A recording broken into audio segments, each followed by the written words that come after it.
Hello everyone, welcome back to Maths Teacher YouTube channel. Myself Babbi Rajput. So today we'll study, or we can say we'll start a new chapter, that is natural resources. And ये chapter आपका term 2 में हम बोल सकते हैं main syllabus में included नहीं है, ये आपका इंटरनल असेसमेंट में इंक्लूडेड है, ठीक है, राइट। एंड इसी के साथ आपका जो साइंस का सिलेबस है, थ्योरी पार्ट पूरा हो जाएगा। सिर्फ एटम्स एंड मॉलिक्यूल्स के कुछ और लेक्चर्स हैं वो रह गए हैं, that I will provide you soon. So start करते हैं नेचुरल रिसोर्सेज से। What is the meaning of natural resources? So we know we all are living in a planet earth and we all are surrounded by different types of things. What things I'm talking about, like हमारे आसपास का environment, ठीक है, हमारे आसपास लोग भी रहते हैं, जानवर भी रहते हैं, पेड़ भी होते हैं, and different types of things we can see, ठीक है, and somehow हम एक दूसरे पे dependent हैं, everyone is dependent on each other, right? So resources का मतलब क्या होता है? रिसोर्सेज का मतलब ऐसी कोई चीज़ जो हमारे लिए यूज़फुल हो, जो हमारे लिए क्या हो, यूज़फुल हो, हमें उससे फ़ायदा मिल रहा हो, ठीक है। क्या रिसोर्सेज हो सकते हैं? जैसे कि ट्रेन एक रिसोर्स हो गई। कैसे? क्योंकि वो हमें एक जगह से दूसरी जगह कैरी करके ले जाती है, ठीक है। वो ट्रांसपोर्ट का हम कह सकते हैं एक साधन है, एक मीडियम है। ट्रांसपोर्ट इजी कर दिया है आज व्हीकल्स ने, ट्रेन्स ने, फ्लाइट्स ने, शिप्स ने, एट्सेट्रा। तो वो हमारे लिए एक रिसोर्स हो गया। वैसे खाना हमारे लिए एक रिसोर्स, पानी हमारे लिए रिसोर्स, फॉरेस्ट में जो प्लांट्स हैं उनसे हमें जो फूड मिलता है वो हमारे लिए रिसोर्स हो गए, राइट। सो ये सारी चीज़ें क्या होगी? रिसोर्स। लेकिन हमें रिसोर्सेज के बारे में नहीं पढ़ना, हमें नेचुरल रिसोर्सेज के बारे में पढ़ना है।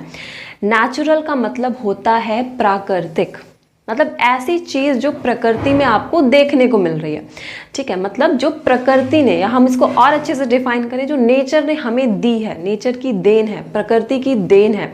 तो ऐसी कौन सी चीज़ें जो नेचर ने दी हैं? जैसे पानी है, पानी नेचर ने दिया। रेलवेज नेचर ने थोड़ी ना दिया, ये तो ह्यूमन मेड है, हमने बनाया, अपना दिमाग यूज़ किया, फिर जाके रेलवेज बनाए, शिप्स बनाए। ऐसा तो नहीं ना नेचर जो शिप्स है वो हमें प्रोवाइड करता था। इवोल्यूशन के टाइम भी शिप्स हुआ करते थे, नहीं, वो तो हम डेवलप हुए, हम इवॉल्व हुए, हमने अपनी इंटेलिजेंस डेवलप की एंड हमने चीज़ें हैं वो अपने लिए बनाई। तो नेचुरल रिसोर्सेज क्या होते हैं? ऐसे रिसोर्सेज जो नेचर हमें प्रोवाइड करती है। अब नेचर क्या प्रोवाइड करती है? जैसे कि फूड किसके थ्रू मिलता है? प्लांट्स के थ्रू। प्लांट्स तो नेचर में मिलते ही हैं, ठीक है।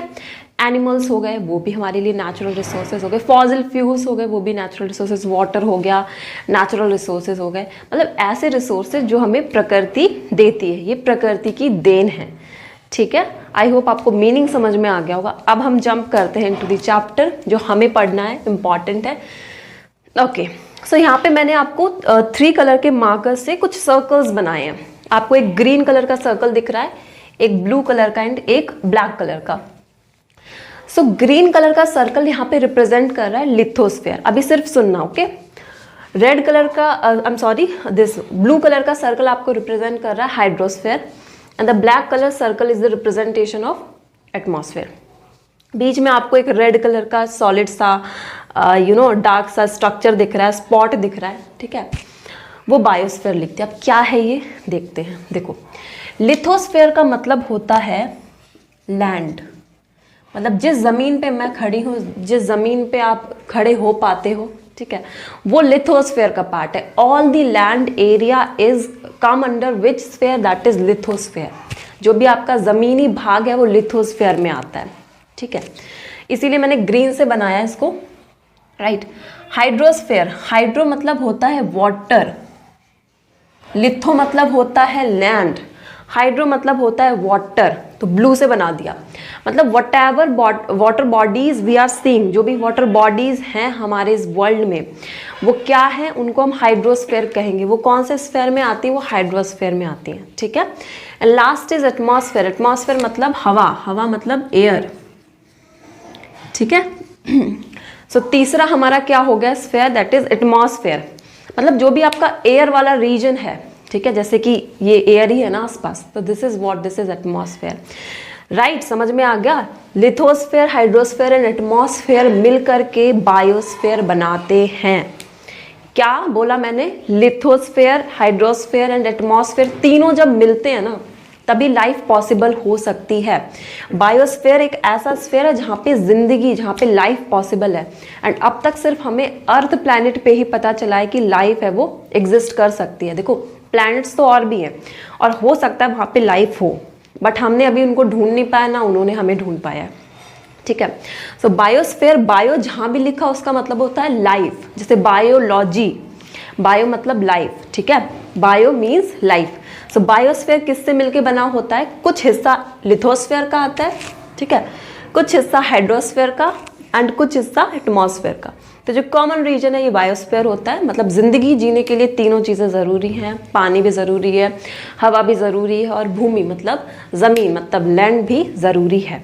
ठीक है, सो आई होप आपको समझ में आ गया होगा। सो बायोस्फीयर किससे बना होता है? ओ और जोड़ लेना यहाँ पे, atmosphere plus lithosphere plus hydrosphere. ठीक है, now this is important, this point is important. Biosphere is also known as life support system. इसको हम लाइफ सपोर्ट सिस्टम बोलते हैं। क्यों बोलते हैं लाइफ सपोर्ट सिस्टम? क्योंकि भाई यहाँ पे क्या है, जिंदगी पॉसिबल हो पा रही है, यहाँ पे लाइफ है वो पॉसिबल हो पा रही है। ठीक है, बायोस्फीयर किसका पार्ट है? Atmosphere, lithosphere, hydrosphere. अगर ये तीनों नहीं होंगे तो यहाँ पे लाइफ नहीं पॉसिबल हो पाएगी। ठीक है, एंड इसीलिए हम कहते हैं बायोस्फीयर को as a life support system, because यहाँ पे लाइफ हमें देखने को मिलती है। अगर ये बायोस्फीयर ना हो तो लाइफ एग्जिस्ट ही नहीं कर सकती है फॉर ह्यूमन बींग्स। ठीक है, नेक्स्ट आता है हमारे लिए बायोस्फीयर। थोड़ा सा आगे पढ़ते हैं। बायोस्फीयर है, इसको हमने दो कंपोनेंट्स में डिवाइड किया है फर्दर। एक है बायोटिक कंपोनेंट, दूसरा है एबायोटिक कंपोनेंट। अगेन यहाँ पे बायो लगा हुआ है, यहाँ पे क्या लगा हुआ है? बायो। तो बायो मतलब लाइफ, लाइफ मतलब क्या? लिविंग। ऐसे कंपोनेंट जो लिविंग होते हैं उनको बायोटिक कंपोनेंट बोलते हैं। अब बोलोगे मैम यहाँ भी तो बायो लगा है, नहीं, उसके आगे ए लगा है। जहाँ भी ए लग जाता है उसका मतलब होता है वो चीज़ नहीं है। तो एबायोटिक कंपोनेंट मतलब ऐसे ऑर्गेनिज्म या ऐसा कंपोनेंट जो नॉन लिविंग है, जो नॉन लिविंग चीज़ों को कंटेन करता है। ठीक है, वो चीज़ें जो लिविंग नहीं है, जिनमें जान नहीं हो सकती है, उनको नॉन लिविंग कहते हैं। And abiotic component contains all the non living things in this world. Okay, so इसके अंदर क्या आ जाता है? जो हमने तीन पढ़े थे ना spheres, lithosphere, atmosphere and hydrosphere, तो ये तीनों एबायोटिक में आ जाते हैं। ठीक है, तीनों क्या है? नॉन लिविंग है, एंड तीनों एबायोटिक में आ जाते हैं। And both provide us natural resources. But ये दोनों मिलकर क्या करते हैं? हमें नेचुरल रिसोर्सेज प्रोवाइड करते हैं। बायोटिक कंपोनेंट भी हमें नेचुरल रिसोर्स प्रोवाइड करता है, एबायोटिक भी हमें नेचुरल रिसोर्स प्रोवाइड करता है। राइट, सो थोड़ा सा मैंने डिटेलिंग कर दी है इनकी, डिफरेंसेस के फॉर्म में देख लेते हैं क्या है। बायो मीन्स, याद रखना, ऑलवेज मीन्स लाइफ। तो ऐसे और ऐसे हम बोल सकते हैं कंपोनेंट जहाँ पे लिविंग ऑर्गेनिज्म हमें देखने को मिलते हैं। ठीक है, लाइफ लिविंग में ही तो होगी ना, ऐसा नहीं है ये मार्कर है, ये मार्कर क्या है? Non living. तो इसमें लाइफ आ सकती है, ये अपने आप खाना खा सकता है, एक्सक्रीट कर सकता है खाना खाया और एस्पायर कर सकता है क्या? रिप्रोड्यूस कर सकता है क्या? नहीं। ये क्या होता है? ये करेक्टरिस्टिक होते हैं लिविंग के। तो ये मार्कर ये चीज़ें नहीं कर सकता है, तो ये नॉन लिविंग है। Okay, so biotic components they contain living things. For example plants हो गए हमारे, ठीक है, एनिमल्स हो गए, ह्यूमन बींग्स भी आ जाते हैं उसमें। And micro organism, micro organism क्या होते हैं? सूक्ष्म जीव बोलते हैं हम इनको हिंदी में।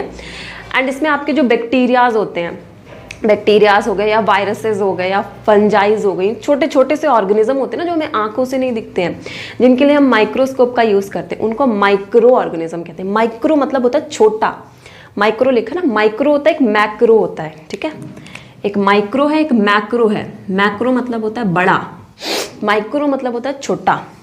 तो माइक्रो ऑर्गेनिज्म मतलब ऐसे ऑर्गेनिज्म वो बहुत छोटे हैं, और इतने छोटे कि हम उनको नेकेड आई से नहीं देख पाते। हम उनके लिए एक इंस्ट्रूमेंट का यूज़ करते हैं, बेसिकली माइक्रोस्कोप का।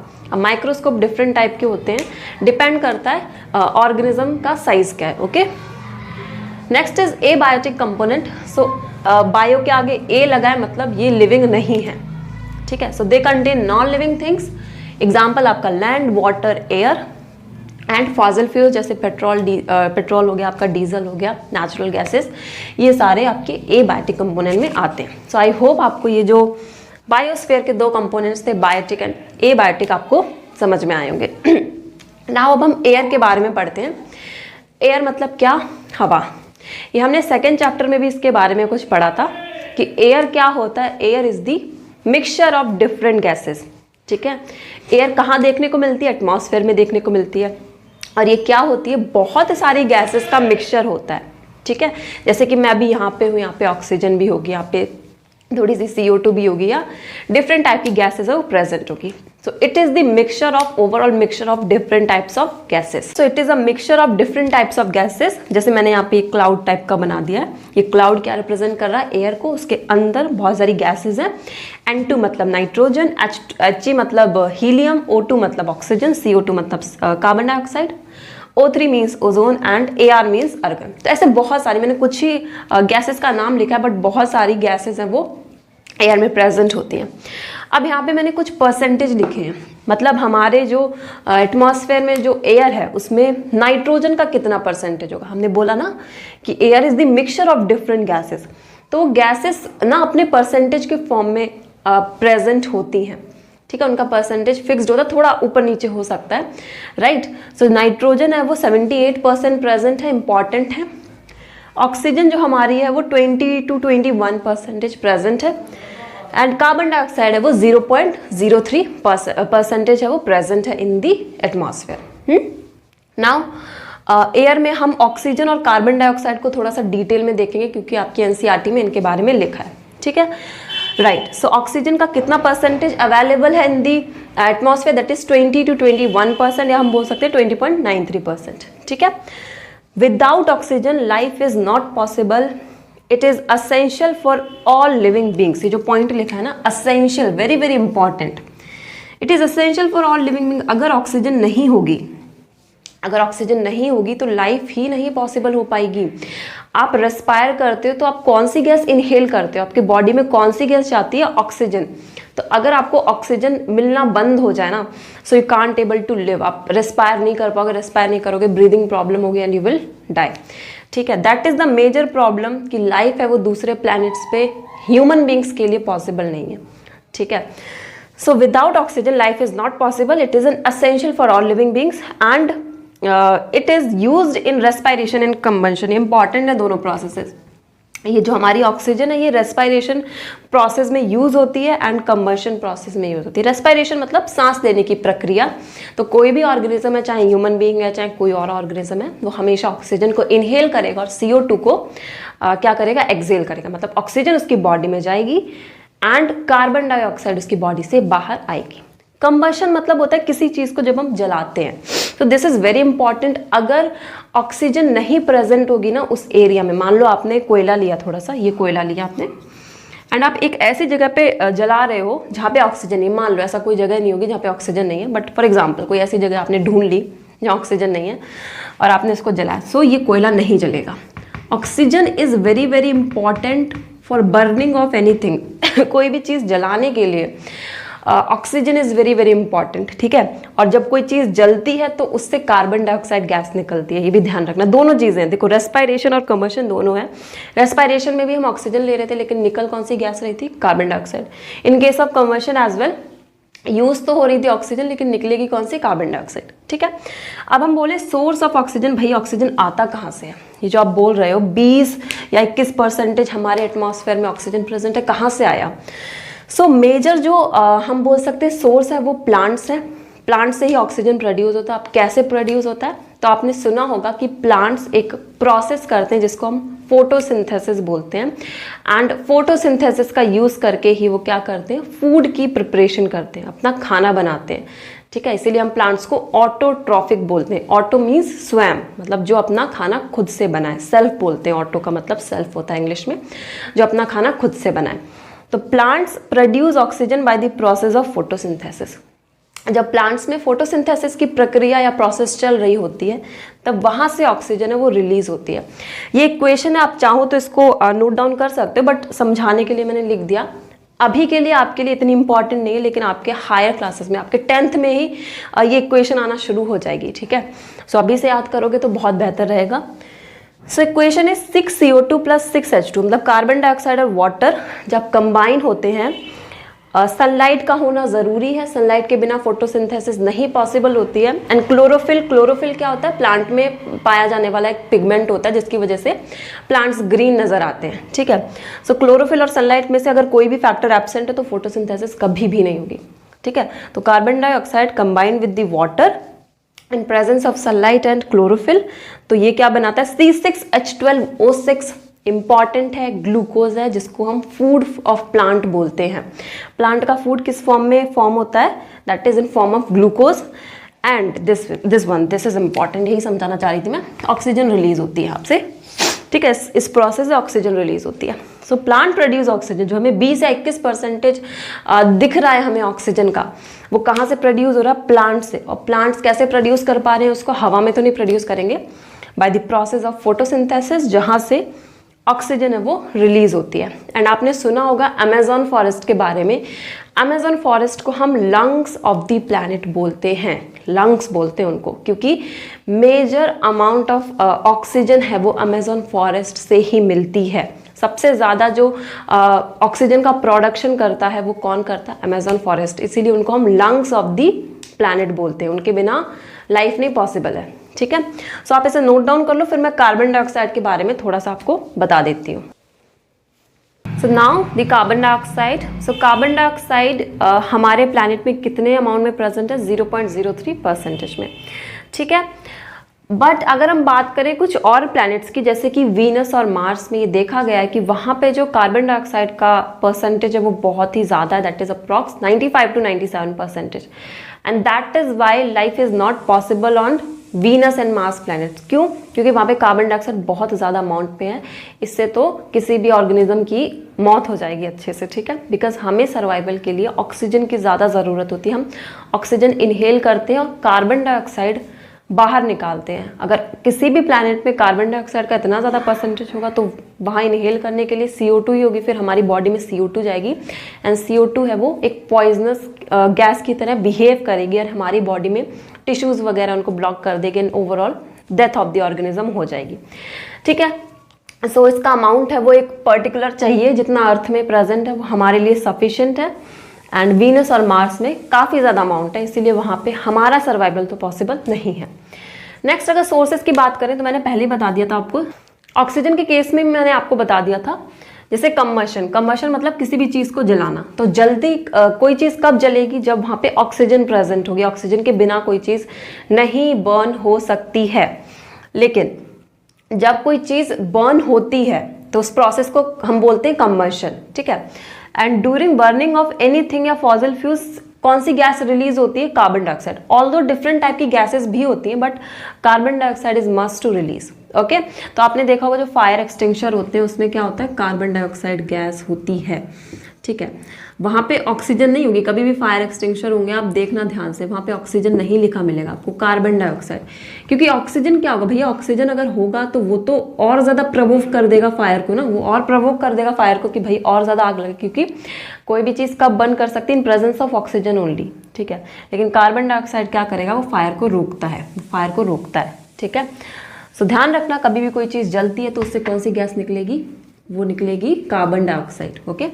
Next is respiration. रेस्पिरेशन के दौरान भी क्या करते हैं हम, जैसे सांस लेते हैं तो एक्सहेल कौन सी गैस करते हैं, कार्बन डाइऑक्साइड करते हैं, ठीक है।